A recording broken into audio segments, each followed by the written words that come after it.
Oi, gente! Na primeira aula dessa semana, nós fizemos um pouquinho de revisão para a segunda verificação, né? Nós juntamos um pouquinho do conteúdo que nós vimos nessas aulas à distância, letra, fonema, encontro consonantal, dígrafo, para fazer a verificação 2.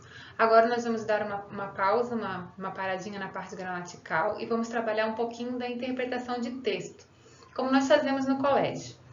Depois dessa videoaula sobre interpretação de texto, aí vocês vão lá para a plataforma, que eu vou deixar ali para vocês mais a segunda leva de questões sobre o Miguel e o sexto ano, tá? Para que vocês respondam.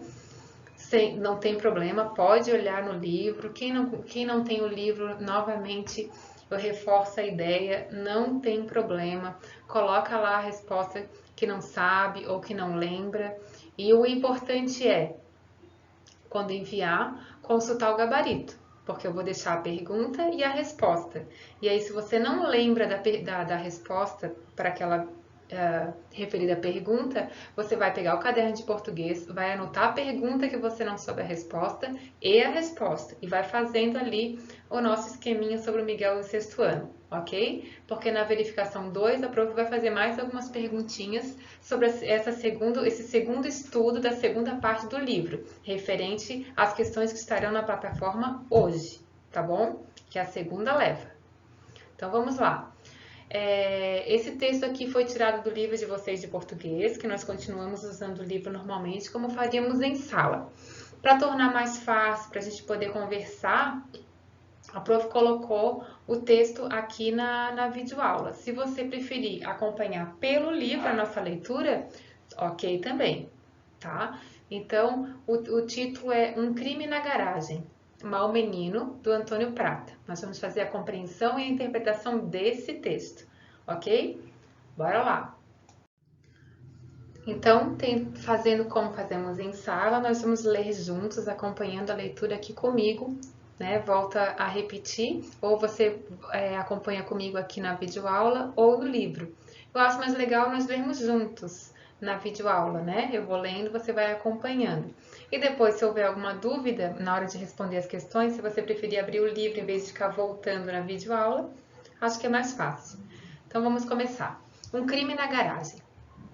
Quando somos crianças, nossa cabeça vive povoada de imaginação e, às vezes, temos dificuldade de distinguir, de diferenciar a fantasia da realidade, ou o bem do mal. Será que uma criança inocente pode, de repente, virar um criminoso frio e calculista? Mau menino. Ignoro se eu peguei a faca na cozinha e fui até a garagem já com a ideia na cabeça. Talvez, sabe-se lá por quê, estivesse perambulando pela casa com a faca na mão. Fui parar na garagem e, por curiosidade, como quem enfia um grampo na tomada ou bolas de gude num escapamento, resolvi golpear a parede. Sei que, quando dei por mim, estava ali, admirando o pequeno risco branco, a reentrância de massa corrida recém-surgida na grande tela terracota. Um segundo antes não existia. Agora parecia brilhar como um único star fix na imensidão de um quarto escuro. Senti-me orgulhoso. Ao chegar ao mundo, já o havia encontrado pronto. Cabia a mim somente descobrir do que era feito e como funcionava. Olhando embaixo dos vãos, levantando os tacos, cavucando a terra entre os paralelepípedos. Desenhos em papéis, colagens de sucata ou as esculturas de argila que fazia na escola não eram uma intervenção no mundo. Papéis, sucata e argila não eram o mundo, eram coisas do mundo. Parede era o mundo, casa era o mundo, e a satisfação por ter impresso nele a minha primeira marca foi tanta que eu não demorei a deixar a segunda, a terceira, a quarta, a 17ª, a 39ª, e só quando eu cheguei esbaforido ao canto da garagem percebi o estrago. Uma faixa de 3 metros de risquinhos brancos a 50 centímetros do chão. Uma via láctea de destruição percorrendo de ponta a ponta a frente da nossa casa. Algo me dizia que quando a minha mãe chegasse do trabalho e o farol da Brasília iluminasse aquela lambança, meu frenesi estético não seria capaz de atenuar, de diminuir a sua ira. O mundo havia sido violado por mim e era preciso repará-lo. Corri até meu quarto e peguei o estojo de canetinhas. Tentei pintar as reentrâncias com o vermelho, o marrom, o rosa, mas nenhuma das cores batia. Experimentei tons sobrepostos, vermelho com laranja, amarelo com roxo, rosa com cinza. Nada, porém, chegava perto da tal terracota. Pior, se antes o que se via ali era uma Via Láctea, agora contemplava uma nebulosa, uma extensa mancha multicolor, serpenteando pela parede. Voltei ao quarto, peguei o tubo de Prit, tentei colar de volta as casquinhas de tinta caídas no chão, mas elas esfarelavam ao toque, a cola lambuzava a parede e, como se não bastasse, as marcas das minhas mãos ficaram impressas junto aos riscos feitos à faca com assinatura. A desgraça era inevitável. Sem opção, enterrei a faca no jardim e parti para a clandestinidade. A clandestinidade era um canto no lavabo, entre a pia e a parede. A porta, quando aberta, projetava uma sombra sobre o vão, deixando-o ainda mais protegido. Havia recorrido àquele refúgio em vários esconde-escondes, e, vez por outra, fugindo do banho. Não seria agora, no sufoco, que ele me deixaria na mão. Apesar do frio e da umidade, estar ali era prazeroso. Eu não fazia mais parte do mundo. Estava observando-o pelas coxias, invisível e onisciente. Assim permaneci por algumas horas, o tic-tac de uma goteira marcando a passagem do tempo. Anoiteceu. Ouvi o carro da minha mãe chegando à garagem, o motor sendo desligado, a porta batendo. Mas não escutei o som habitual da chave no trinco ou os passos sala adentro. Como eu temia, ela agora devia estar lá fora, agachada diante da parede, aterrorizada com o meu ato de vandalismo, meu crime lesa pátria. Lesa mátria? Primeiro gritou meu nome. Depois chamou a Wanda. Vou ter que repintar a casa inteira. Vai custar uma fortuna. Onde se enfiou esse menino? Vai ver só. Eu ia ver só, mas só se antes elas me vissem, o que nunca aconteceria, pois ao escutar a voz irada da minha mãe, decidi levar a cabo a ideia que vinha ruminando desde que compreendera a dimensão da minha obra na parede. Permaneceria escondido para sempre. Ok. Eu sabia que para sempre seria impossível. Em 2 ou 3 anos, eu não caberia mais entre a pia e a parede. Mas até lá já haveria encontrado uma outra forma de reparar o meu erro. Fugir de casa, ou ao menos me mudar definitivamente para um sovacão. Pensando bem, não era assim tão ruim. Beberia água da pia quando quisesse. Me alimentaria das maçãs e bananas roubadas na fruteira da cozinha de madrugada.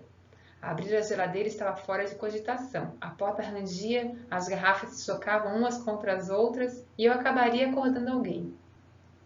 Se estivesse disposto a correr riscos, mais valia me esgueirar até o quarto e resgatar uns Playmobils para brincar nos 24 ou 36 meses seguintes. Enquanto eu divagava sobre o meu futuro na clandestinidade, as duas seguiam me procurando pela casa, me chamando vez após outra. E foi nas vozes de minhas perseguidoras que, surpreendentemente, eu vislumbrei uma possível salvação. Cada vez que elas repetiam meu nome, a braveza ia minguando um pouquinho, dando lugar à preocupação.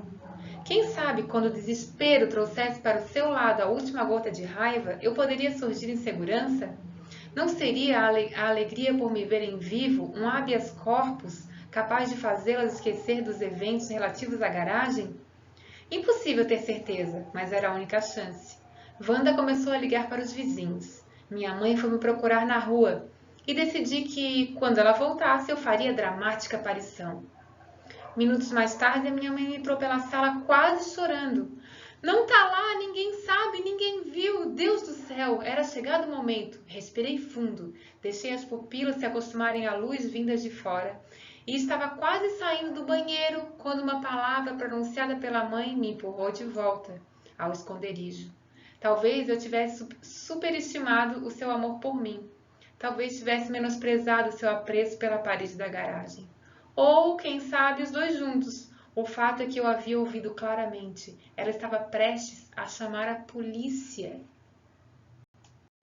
Eu conhecia a polícia pela TV. Eles tinham cachorros treinados, lanternas, óculos para enxergar no escuro. Era evidente que me encontrariam ali. Depois achariam a faca enterrada no jardim, me poriam algemas e me levariam para a cadeia.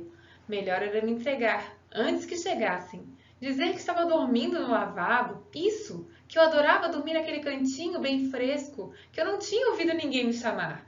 Quanto à parede da garagem, o que tem? Deixa eu ver. Nossa, o que foi isso? Será que foi um gato com as unhas?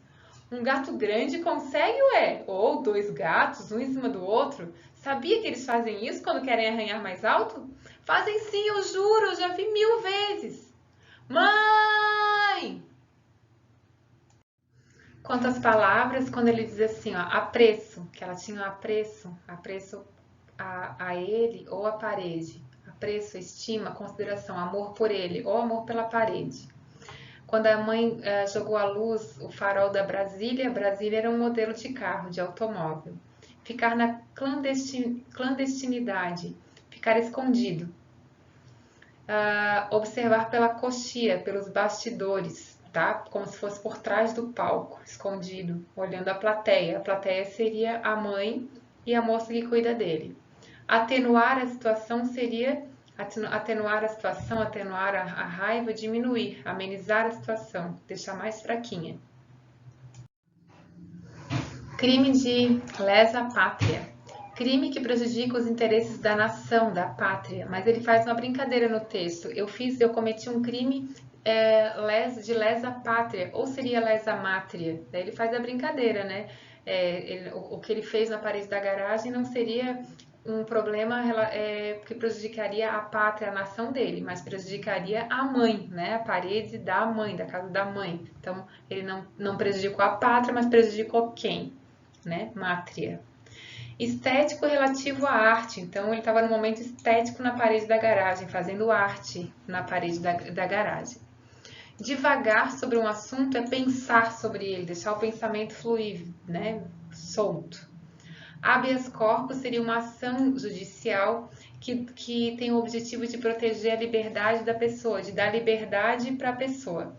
Então, nesse momento que ele falou do habeas corpus, o que talvez fosse o habeas corpus dele, a liberdade dele? Ele percebeu que a mãe estava com muita raiva, sentindo ira pelo que ele fez na parede. Em um segundo momento, ele percebeu que o tom da voz dela mudou, que não era mais um sentimento de raiva que ele percebia. Ela estava desesperada porque o filho tinha sumido. Então, ele viu ali a deixa dele. Ela vai estar tão preocupada que eu desapareci, que a raiva vai ser menor do que a sensação de alívio por ter me encontrado, né? Por ter me encontrado bem. Então, ele viu naquilo ali um momento de liberdade, um documento de habeas corpus para ele poder ir e vir, né? Aí depois eu tenho frenesi, estado de exaltação. Foi um tamanho frenesi, ele alucinou assim na parede, ele começou a fazer e acabou no que acabou, né? Naquela tragédia que ele depois não conseguiu consertar. Onisciente, que conhece tudo, que sabe tudo em qualquer momento, está em todos os lugares e sabe tudo. Nebulosa, ele pinta uma nebulosa na parede, uma nuvem. Starfix é um adesivo que ilumina em ambientes escuros. Sovacão, vem de sovaco mesmo, então ele procuraria um sovacão, ou seja, iria pedir socorro para alguém. E ira, ela sentiria ira por dele, ou que significa ódio. Ok? E agora? Agora você vai pegar o seu livro, né, físico ou na plataforma, ou vai continuar seguindo aqui comigo na videoaula e vai pausando. Todas as perguntas estão aqui, tá? Mas se preferir pelo livro, eu coloquei ali em cima. A compreensão e interpretação, página 120 e 121. Igual como nós fazemos no colégio, ninguém vai copiar a pergunta e a resposta quando as questões são do livro. Você vai anotar as páginas, né? Vai botar lá a data, compreensão e interpretação, páginas 120 e 121. Número 1, letra A, resposta, letra B, resposta e assim por diante. Então, a número 1. O texto é um relato de uma experiência vivida por uma criança. Levante hipótese, não tem essa informação no texto, mas pela ideia, pelas atitudes da criança, pelo pensamento da criança, qual seria a idade dela, mais ou menos? O que você supõe ser a idade dela? Letra B. Quem é o narrador da história? Quem narra a história? É alguém que não participa dela? É alguém? Quem é? Dá para saber quem é que está contando a história. Depois que se você responder quem é que participa, quem é que conta a história, que relação esse narrador tem com a criança? É o seu pai? É a sua mãe? É a babá? É a criança mesmo? Enfim. Letra C. Por que o texto recebeu o título de Mau Menino? Por que mau menino? Por que o adjetivo mau para menino? Número 2. No segundo parágrafo, o narrador apresenta uma explicação possível para o ato praticado pelo menino na garagem. Qual é essa explicação? Ele explica por que será que ele fez aquilo. Letra B. No trecho, a satisfação por ter impresso nele a minha primeira marca, riscou nele a primeira marca, foi tanta que eu não demorei para deixar a segunda, a terceira, a quarta, a 17ª e a 39ª. Que efeito de sentido cria o modo como o narrador descreve os ataques à parede, nesse frenesi, nessa agonia? Segunda, terceira, e de repente o terceira não terceira e quarta não vai para a quinta, já vai para a 17ª e já pula para a 39ª. Que efeito de sentido causa esse pular de números? 3. Agora você vai reler o finalzinho do segundo parágrafo, que diz assim, ó. Meu frenesi estético, lembra que a gente já viu ali o que é estético, né, de estética, não seria capaz de atenuar, de diminuir a sua ira. Tudo isso aqui está lá no vocabulário. O mundo havia sido violado por mim. Era preciso consertá-lo, repará-lo. Letra A. De quem é o pensamento expresso no trecho? É do menino ou do narrador adulto? Aqui já tem até nessa pergunta ajuda numa resposta que já foi feita a pergunta lá no início. B.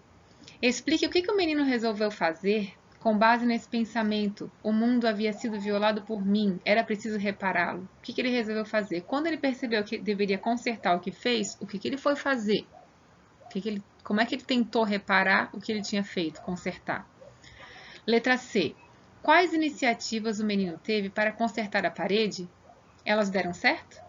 Por que as marcas das mãos pioraram ainda mais a situação? Por que não só o risco, a marca da mão dele piorava a situação para ele? Por que a mão dele marcada era pior que o risco na parede? Ao ver o fracasso de suas iniciativas para consertar a parede, o menino começou a ficar preocupado. Qual foi a principal preocupação dele? Qual era a preocupação dele? Qual era o maior medo dele? 5. Conforme a narração avança, vai passando, vai nos contando o que vai aparecendo depois e depois, começamos a notar o uso de algumas palavras que mostram como é que o menino se sentia. Observe as palavras e expressões destacadas nesses trechos. A desgraça era inevitável, era como ele achava. Enterrei a faca no jardim e parti para a clandestinidade, para ficar escondido. Aterrorizada com o meu ato de vandalismo, o meu crime lesa a pátria. Não seria alegria por me verem vivo um habeas corpus, a minha liberdade? Melhor me entregar antes que chegassem. Letra A. De que área profissional são as palavras e expressões destacadas? De que área é essa? De que profissão usa esses termos? Ó? Me entregar, habeas corpus, crime lesa à pátria, clandestinidade. De que área profissional estamos falando? B. Conclua. Como é que o menino via o ato praticado por ele na garagem? O que ele falou do próprio ato? 6. Lá pelo 6º parágrafo, existe uma comparação entre o lavabo, o local onde ele se esconde, a casa dele e o teatro. Letra A. A que corresponde a casa, pensando em mundo real e o mundo imaginário? Porque o menino começa o texto dizendo que o menino tem muita imaginação, que às vezes ele chega a se perder do que realmente é real e o que é só da imaginação dele. Então, qual deles, pensando em casa e lavabo, qual dos dois corresponde ao mundo real? E qual dos dois seria da imaginação? Ok? Tem um dos dois, a casa ou o lavabo, que ele compara a um outro local que não existe na casa. Um local onde ele estaria lá de trás das cortinas, escondido, onde a plateia não o vê e ele vê a plateia, ele sabe onde a plateia está. Então, letra A casa é o mundo real ou é o mundo da imaginação? E a letra B, o lavabo, mundo real ou imaginação? Um dos dois é a imaginação. E quando é a imaginação, ele imagina que esse local é o quê? Tá? 7. A 7. Quando viu que a mãe, ao chegar, ficou brava, o menino resolveu levar adiante o seu plano. Qual era esse plano? Na letra A. Na letra B. Por que esse plano que você colocou lá na letra A, que era o plano do menino, na vida real era impossível de ser realizado? E na letra C. O que esse plano que o menino tem revela sobre o grau de maturidade dele, sobre a idade dele? De acreditar que aquele plano poderia ser seguido. Tá? Esta tá fácil. A 8. Para mim é a parte mais legal do texto. O texto capta os pensamentos e as emoções experimentadas pelo menino durante todo o processo. E assim faz um amplo retrato das características psicológicas do garoto. Letra A. Ao ver o desespero crescente da mãe e da empregada, né, com medo de que ele tivesse desaparecido, que tivesse acontecido alguma coisa ruim com ele, que nova ideia o menino teve, que parece que vai ser a solução para os problemas dele? Letra B. Essa nova ideia do menino indica que ele viu uma oportunidade de se aproveitar da condição psicológica de medo da mãe? E letra C. O que fez essa ideia fracassar? Que ele estava quase saindo da clandestinidade para se aproveitar daquela situação e resolveu recuar. O que ele ouviu que fez isso, que fez ele desistir? E a 9. No último parágrafo, nos é revelado o mundo fantasioso da criança. Ele entrou no mundo da fantasia profundamente. Letra A. Em que estava baseada a fantasia do garoto revelada nesse parágrafo? Primeiro tem que pensar, qual é a fantasia do garoto? O que ele escutou a mãe falar, que ia chamar alguém? E o que daí, quando ele escutou a mãe falar, veio uma série de ideias, né, que deram medo para ele, que iria acontecer coisas horrorosas com ele, né? E ele conta na sequência. O que o menino imaginou que ia acontecer com ele a partir daquilo que ele escutou a mãe falar, que iria chamar a parararã? Letra B. O texto termina com uma série de novas ideias e pensamentos do menino. Interprete.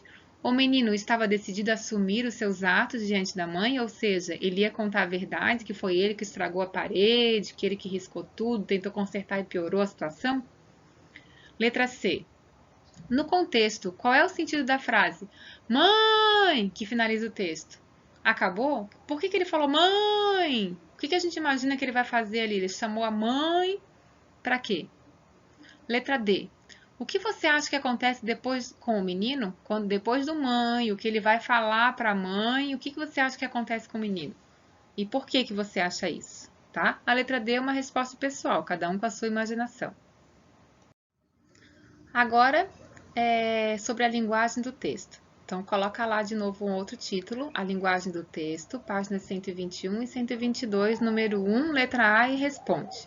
No trecho, senti-me orgulhoso ao chegar ao mundo. Já o havia encontrado pronto. Letra A. A que se refere a palavra o, que está aqui em cima, ó. Já o havia encontrado pronto. O quem? Havia encontrado quem ou o que pronto? Letra B. Que palavra poderia substituir os dois pontos, mantendo o sentido do trecho?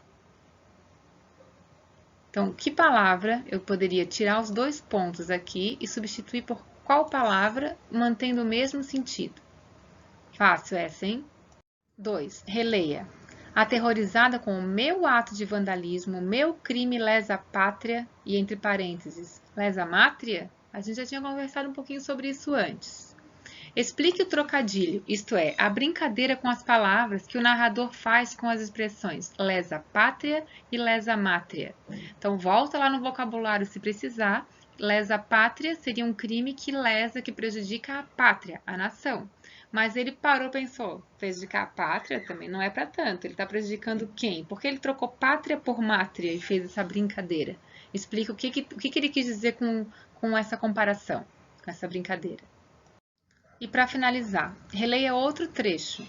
Ao escutar a voz irada, com raiva da mãe, decidi levar a cabo a ideia que vinha ruminando desde que compreendera a dimensão da minha obra na parede. Consulte o dicionário, se for preciso, e responda. Qual é o sentido da palavra irada nesse contexto? Qual é o sentido da palavra irada ao escutar a voz irada da minha mãe? Ele é o mesmo que na frase que som irado? Justifique sua resposta. Sim ou não e por quê? Então, irado na primeira situação tem um sentido. E aqui, ó, que som irado? Tem o mesmo sentido que da voz irada da minha mãe? B. Qual é o sentido da expressão levar a cabo nesse trecho? Então, volta lá, ó. Decidi levar a cabo a ideia. O que seria levar a cabo? E última, qual é o sentido mais comum da palavra ruminar?